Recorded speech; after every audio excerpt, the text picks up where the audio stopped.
Is Handicapping Studios with Bettor Center Live, and we have got plenty of action for you to talk about today. We do have a little college football tonight.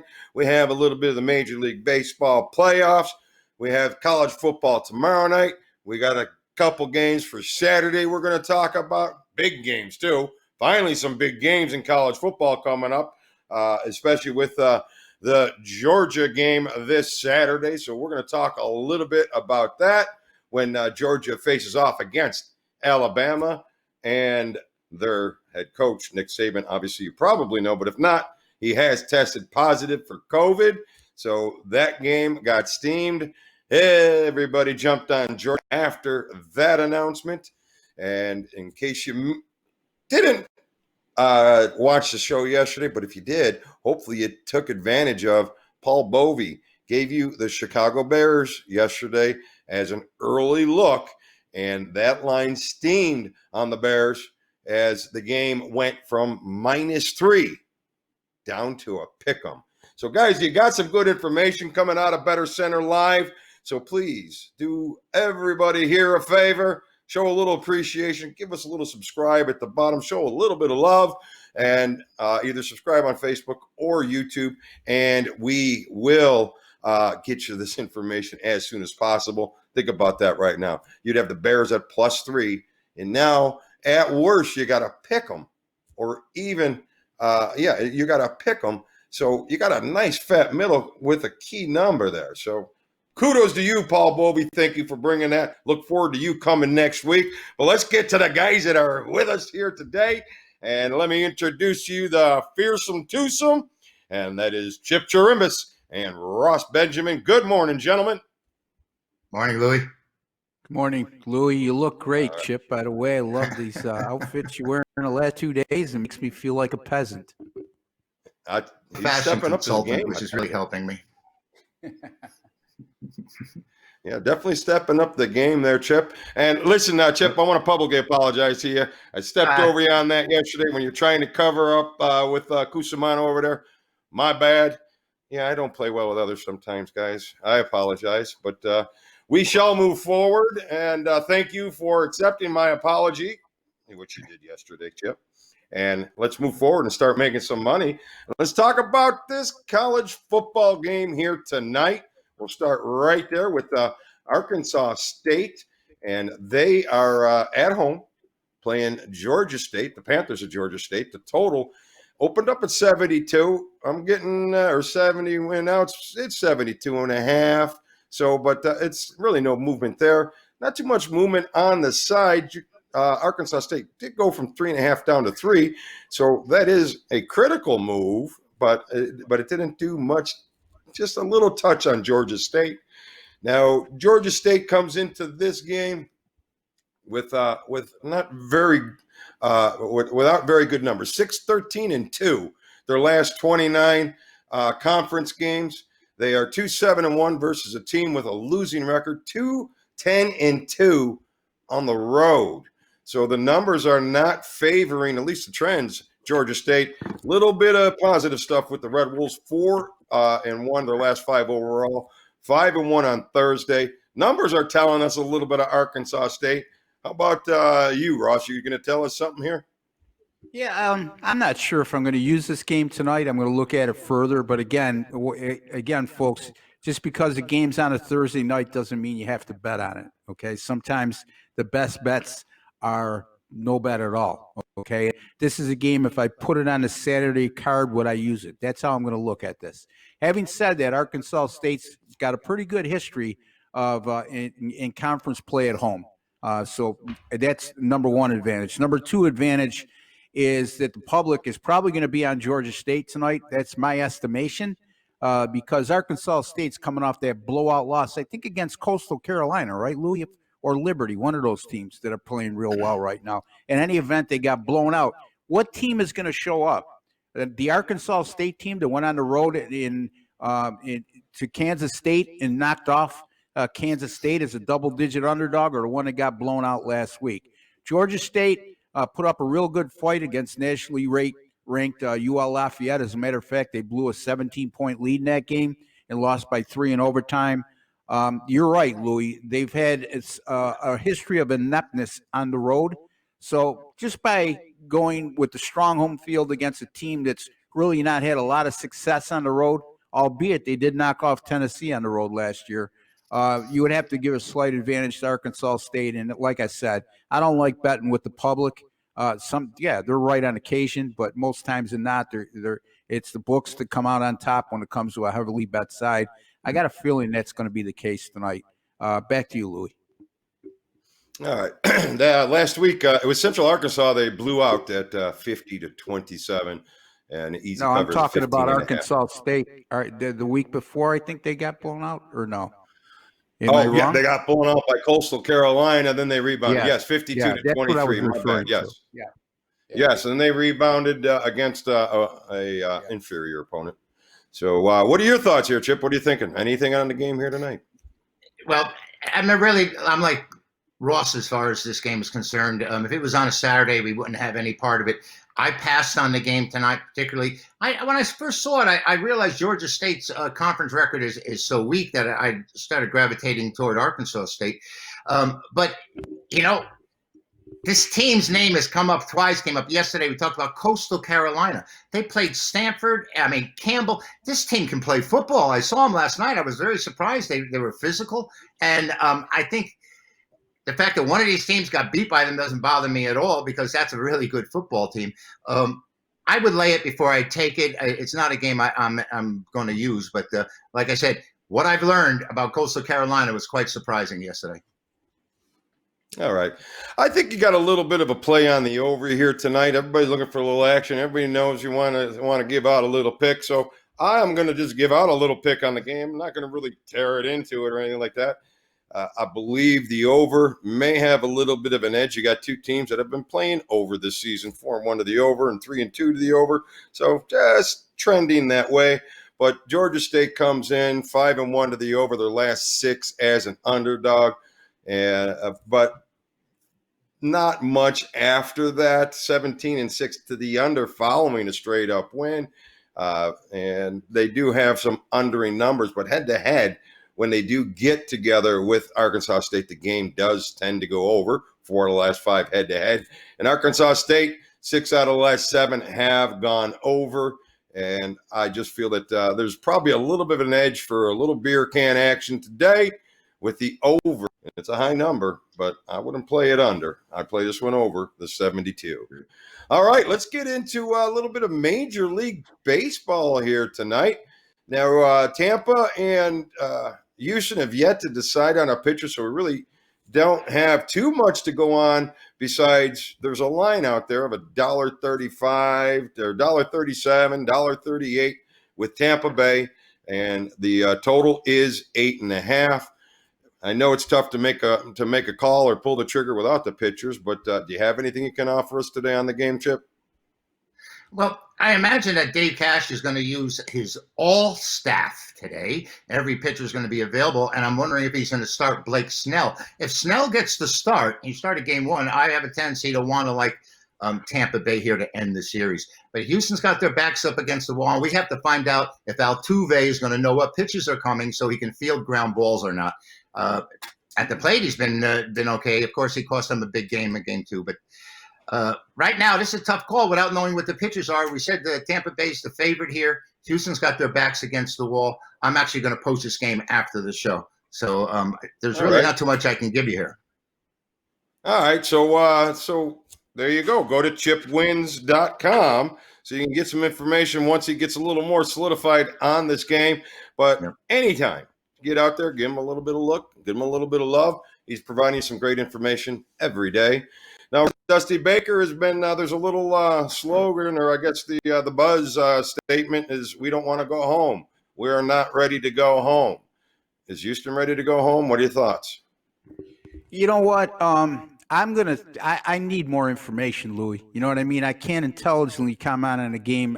My baseball handicapping starts with the starting pitcher, starting pitching, I should say, or if, like Chip alluded to, are they going to do this? Try to piece this together with their bullpen. So until I know that, I would be remiss to make a prediction on either the side or the total in this game. So if you have an opinion, I'd be more than willing to hear it. My opinion would be to just pretty much look to play the game under, and I think when but I don't know. I honestly don't know which way it's going to move once they announce the pitching, because, like Chip said, it's all staff day, so that usually is going to get a little steam to the under. But I'm sorry, to the over. But every game's gone under so far.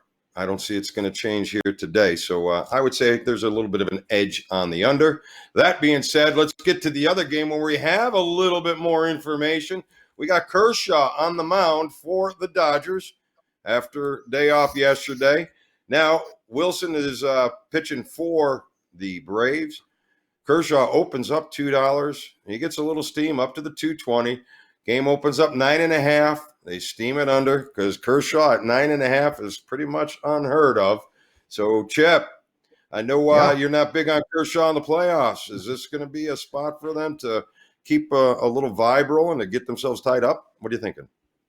I'm thinking laying 220 is always a task, and I don't like doing that at all. Kershaw's 2-0 in this postseason. He's really been better. Problems with his back. We don't know what his status is going to be there. I mean, does all of a sudden he get a twinge after an inning and a half?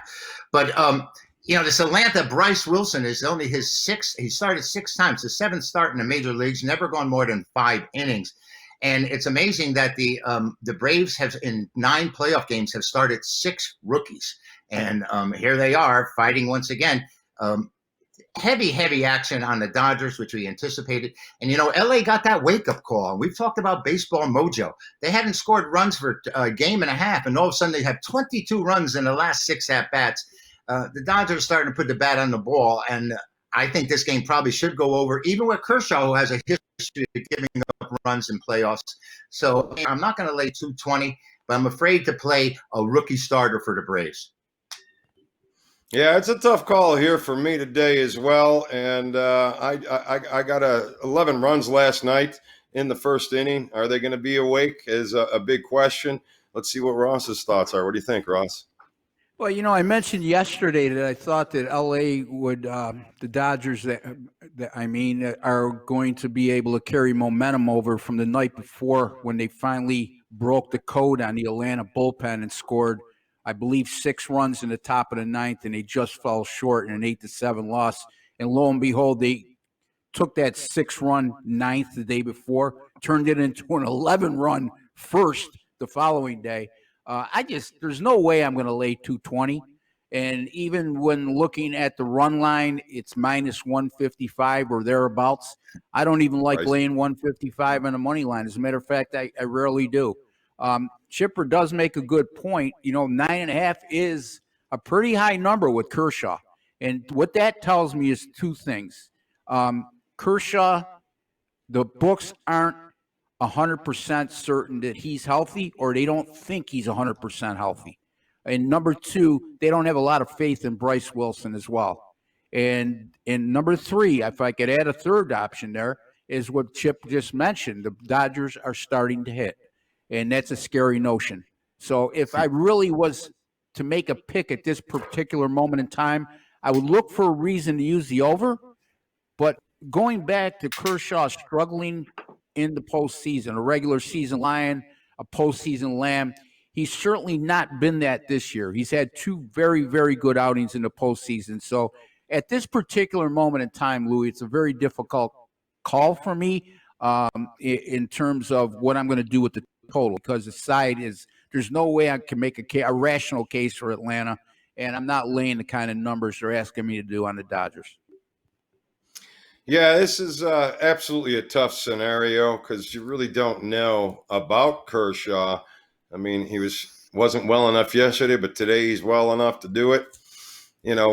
That's risky. That's risky, especially at 220. Very, very risky. I think that, you take a flyer with Atlanta if you want to even bet the game. It's a very tough game. And that line, the 9.5, though, the went down to 9. So a lot of that sharp money thinks Kershaw may have enough gas in the tank to keep the game low scoring. We'll see. Tough game to make a call. So before we take a quick break, let's go to college football tomorrow night. We got a lot of college football to talk about here. We touched on it a little bit yesterday. Let's see if we have any more closing thoughts that's going on. Well, I wouldn't say closing because we'll probably touch on it again tomorrow. But BYU at Houston. Tony was there yesterday. BYU minus up to 5 now. And the total went from 60.5 to 62.5 and 63. Anything new for us today here, Chip?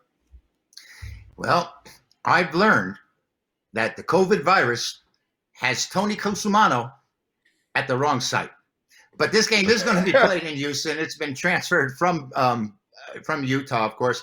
And we had this Houston where they had 5 games that had been canceled, and they were opening their season against Tulane. This was a week or two ago. And, of course, we said that there would be rust on the Houston side, and they go down 24-0, 24-7 at the half, I think it was they were losing. They come storming back and win the game easily. Now, BYU has got some ranking here and some experience under their belt. I think it's going to be a high-scoring game between these two. I think it's a tough call right now with the change of venue. I would lean toward the home team getting points, which is Houston.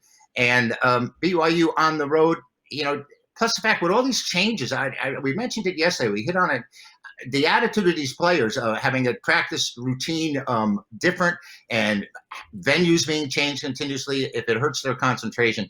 But my lean here, when I look at this, I'm thinking I should take Houston, but I don't want to fall into that trap of getting seesawed by a team where you have them one day and you get beat and you play against them the next day and they win. So I'm going to go very, very leash, as we say on this one. All right, Ross, do you think this Houston defense is going to be able to tame Zach Wilson from BYU? He's been on fire, and I'm really kind of curious on how this is going to play out here. What do you think? Yeah, he's been on fire, but look at the level of competition he's played against.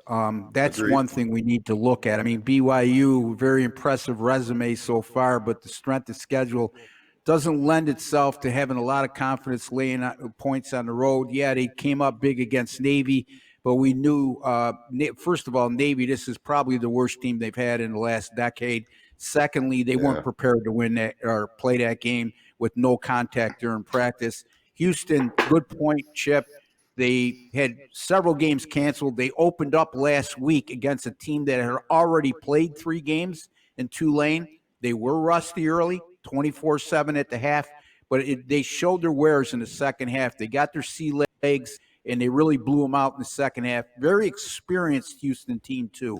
19 returning starters on both sides of the ball. I'm going to have a small lead at this particular juncture in time on the home underdog in this spot. And by the way, BYU last week is a 33-point favorite, only beat UTSA, University of Texas at San Antonio, on their home field by 7 points. So it's not like they're coming off an impressive showing in their previous game as well. Small lean here on the home underdog, Louis.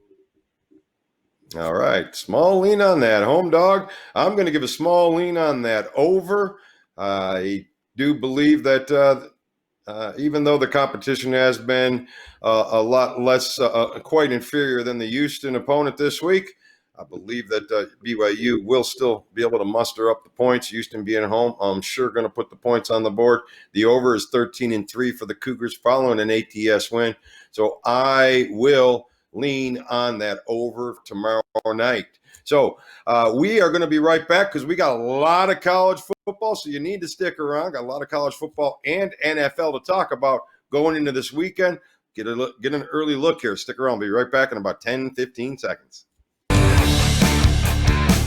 Brad Stein here, live from Las Vegas. Join us daily for Bettor Center Live with our professional handicappers, where you get sports information you can bet on. Stop gambling, start winning. Bettor Center Live. All right, sports fans, here we are back with some more college football. Again, another game going tomorrow night features the Mustangs of SMU, and they are playing the Green Wave of Tulane. Now, this line opens up at SMU minus 7.5 and has now bet down to 6.5. So across the key number. So money on Tulane crossing the key number also went the money has been going on the under. 67.5 was the opener. Now it's 64.5. And this game, the road team has covered 11 of the last 14 meetings. Just something to note there before I go in and see what maybe Ross has to offer for us on this game tomorrow night. SMU, Tulane. What do you got? Yeah, actually, Louis, 64.5 is a low total for SMU if you look at their history. Here's the thing I'm looking at here. I mentioned this with Houston, how they recovered in the second half. And I'm a thorough believer. You got to look at teams that come off a momentous second half like they did and go into carrying it over to the next game. Same thing applies here with SMU, but on the opposite side of the spectrum. This is an SMU team last week, or the last game, I should say, that opened up a 24-0 lead on Memphis, relinquished that lead, and had to kick a field goal on the last play of the game to win 30-27.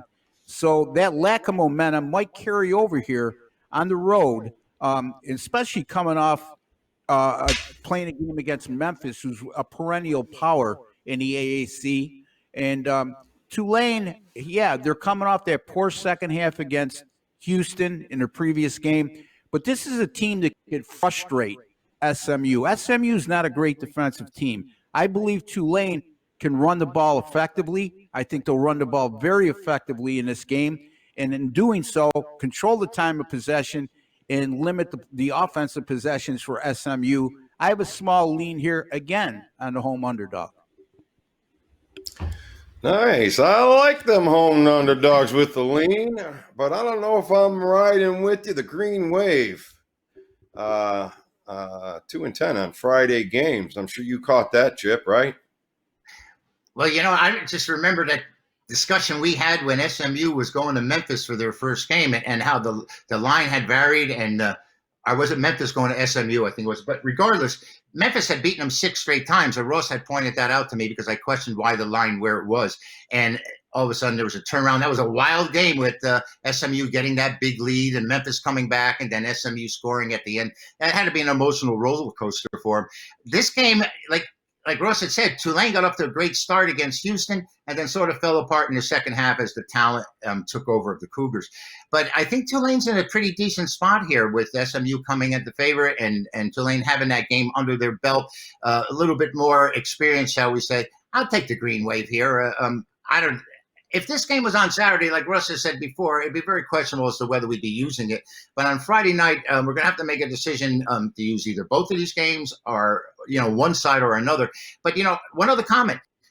That's 72 total, and that's outrageously high, which would make me tend to want it to go over. These totals, like Russ has pointed out, are so much higher than they have been in the past, and the players are going out and scoring points in bunches. So over is always a consideration when these teams match up. All right. I'll agree with you on the over a little bit as well. 5-2, the last 7 head-to-head matchups. There we go. SMU and Houston tomorrow night.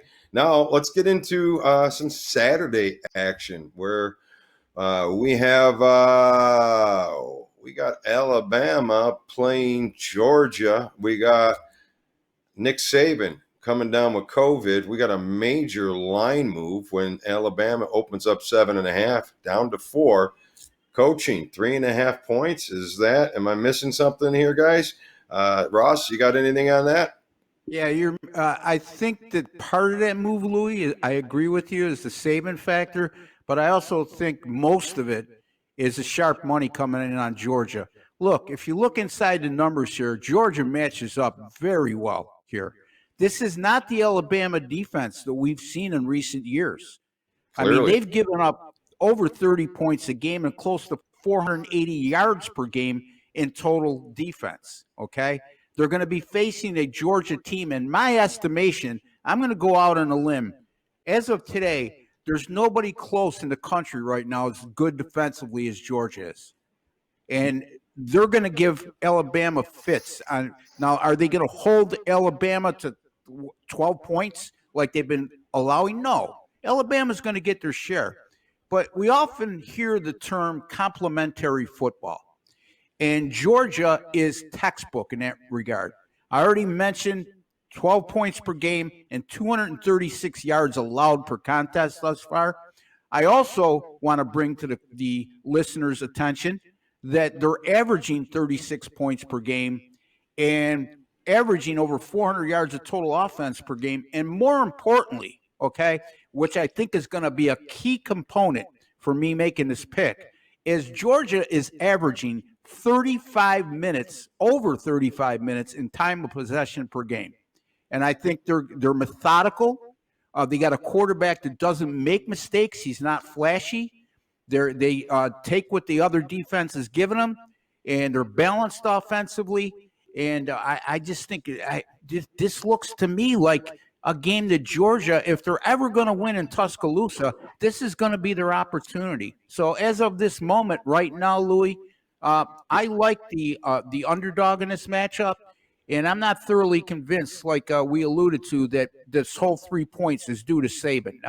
No head coach in NFL or college football is worth 3 points, okay, if he's out temporarily. Again, I think that the sharp bettors here are betting Georgia, and I think that's prompted this line move. Just my opinion, Lou. Just too high a price for you. I would tend to agree because Georgia's defense is stout, and Alabama they're finally facing some real defense here this week. Bulldogs are a road team. They terrible cover as a big home favorite, or you think they're going to blow somebody out. But when they get on the road, 20-7, their last 27 road games against the spread. What are you thinking, Chip? Is this is the move? I mean, I don't know. Are you feeling our vibe with Georgia? Is the move too much? What are your thoughts? The first instinct when I saw this game was that Georgia was going to probably win this game outright. And there were a couple of factors. By the way, that move, I think, came before the announcement about the COVID test positive for Saban. I think so, too. Out. Now that I'm thinking, And the thing is, now that news is out there, it actually makes me shy away from the Bulldogs a little bit, Georgia, because, it's that whole thing that when teams rally around the lamppost when there's adversity and they suck it up and they come together. But there is one key point here with Alabama under Saban. The last 6 opponents in the SEC that they have faced that have had a higher yard per carry average, a higher rushing average per attempt, has beaten the Crimson Tide. Georgia has a higher yards per attempt on the ground that makes them like them here. But like I said, with the extenuating factors which are now taking place surrounding this game, I don't like the fact that Saban's not there. I would rather have him on the sideline. I've seen him blow 4 of the last 7 games. I saw him panic in the second half against Clemson. I want Saban on the sideline, and I want Georgia. Hey, Louis, something you might be interested in because you like totals. Georgia, by the way, since the beginning of last year, 10-2 under the total in conference games against fellow SEC opponents. So they tend to play lower scoring affairs within the conference. And also, Louis, 6-0 under during that same time frame if they're playing an SEC opponent averaging better than 425 or more yards of total offense per contest, and Alabama definitely qualifies in that situation as well. That is a nice segue for me, Ross, because my thoughts are the under in this scenario. Listen, at this stage, if you really like Georgia the way you guys like it, I think your money line is probably a nice play there too, because if Georgia keeps it close, I think Georgia gets that win. But 7-3 to the under for the Bulldogs, their last 10 games as a road underdog.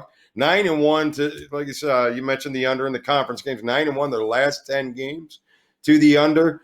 10-2 their last 12 overall, as you mentioned. But what scares me a lot. Crimson Tide 5-1 to the over. Their defense has not been doing much of anything, but Georgia doesn't come in with a great offense. But as you alluded to, they have been putting some yards up lately. So 5-1 to the over their last 6 games overall does worry me. 6-1-1 to the over the last 8 head-to-head meetings.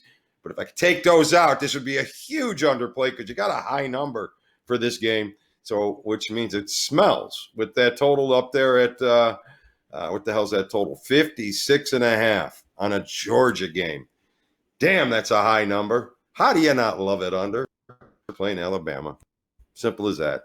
All right, that's a tough game, but let's go to a game that I think you have a little an opinion on here, Ross. Let's got to give us here. Texas A&M is at Mississippi State, and the 5.5 and 55.5, I believe, are the numbers. Actually, we'll get to that in a minute, but go ahead and give us your thoughts on that A&M Mississippi State game.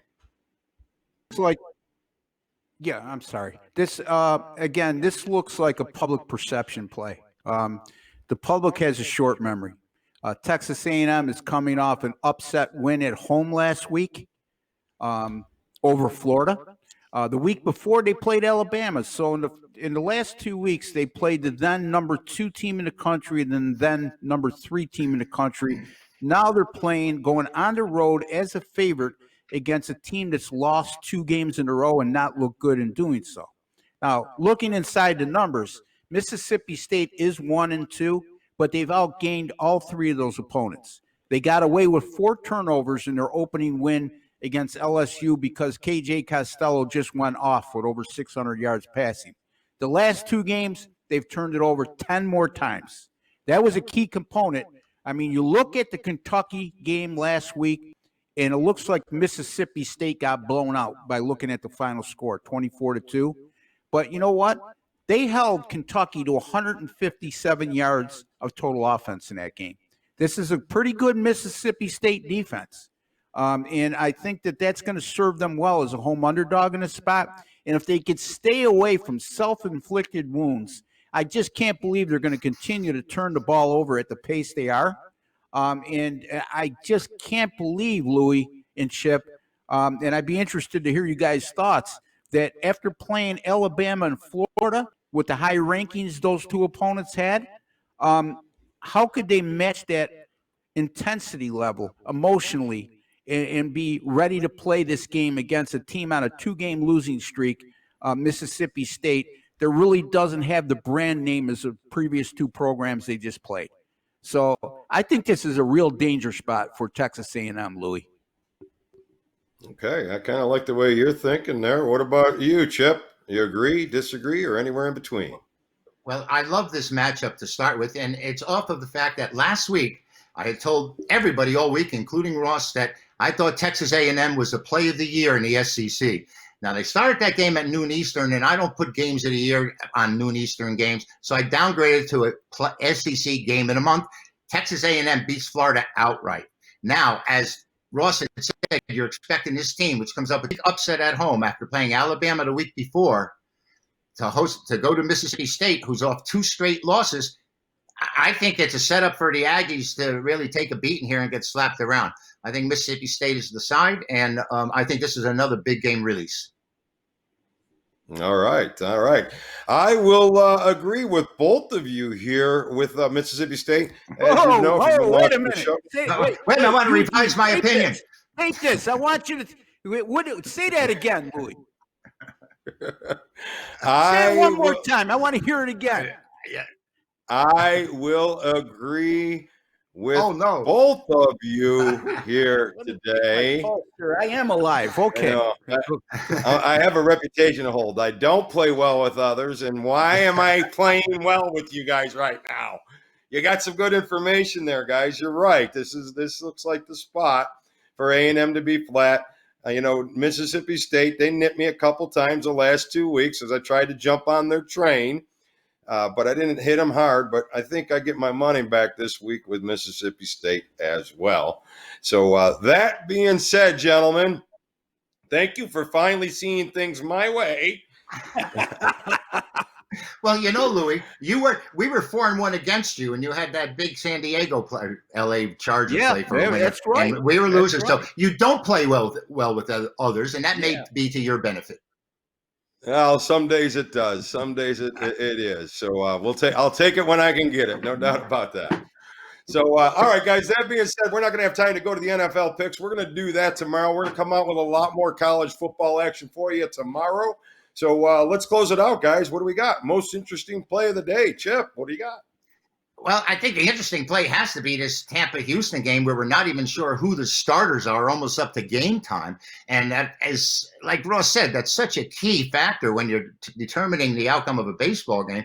We're pretty sure the Rays are going to be going with just about everybody. And who knows what Houston's going to do because their back's against the wall. I mean, now Tuve may be pitching for them. But that is what I'm waiting for, is to find out the starting pitchers there, and I'm still interested in that one. All right. Well, I have a new starter for you. His name is Curtis, and he is pitching for Tampa Bay today. Yeah, he's a reliever, Louis. He's a reliever. Pardon? He's a reliever. And he is your start. He is your starter today. That answers that question, Chip. Yeah, that only answers half the question. So, all right, Ross. An interesting play of the day. You got anything to give us for today? Yeah, let's look at Saturday's college football card. Another SEC matchup. The Auburn Tigers travel on the road to Columbia, South Carolina to take on the Gamecocks. 12 p.m. Eastern time start. Right now, I believe, Louis, and you can correct me, Auburn is somewhere around a 3.5-point road favorite in this contest. 3. If that's incorrect, please correct me. No, it's 3 right now. 3 minus 20. Okay, 3.5 in that area. Doesn't matter to me. This is an Auburn team. Look, I think reputation plays a lot in this particular line. I don't think Auburn is anywhere near as good as the teams we've witnessed over the last 4 or 5 years. They were lackluster in their win against Kentucky to start the year. They were hammered by Georgia on the road. Nothing to be ashamed of there. But then they play last week as a double-digit 13.5-point home favorite last week against Arkansas, who had gone 1-20 in their last 21 SEC games, and they barely escaped with a 30-28 win. Not only that, this is not the Auburn defense for sure that we've seen in recent years. They're giving up a lot of yards. Teams are moving the ball against them. And South Carolina, if you look at the strength of schedule here, very intriguing to me. They opened the season up against Tennessee at home. Tennessee is currently number 18 in the country. The following week, they go to Florida, who's currently number 10 in the country. They were very competitive in both of those games, losing by 4 and 14 points. And then last week, they go on the road at Vanderbilt as a road favorite and demolish the Commodores 41-7. I think this is a nice spot for the home underdog here. I think this is one of those perception plays that people are going to see Auburn as a short favorite against a 1-2 team and lean toward the bigger brand name or the team that's had more success in recent years. I think they're going to be on the wrong side of this. I like South Carolina here, plus the 3 or 3.5, whatever you get it at. Back to you, Louis.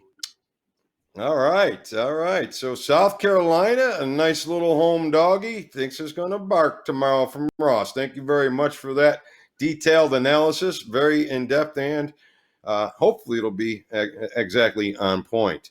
My most interesting play today I will leave you with is kind of a shot in the dark because we don't have all the pitching in there, but these games have gone under, and I expect it to continue that way with Houston and Tampa Bay. I will lean on that under tonight, and I'll have some interesting parlays and teasers for you tomorrow in college football and the NFL, and we'll get a lot more football information from Chip and Ross tomorrow. I'd like to thank them for joining me here today. I'd like to thank you for watching Bettor Center Live. See you tomorrow, 9 a.m. Pacific Standard Time.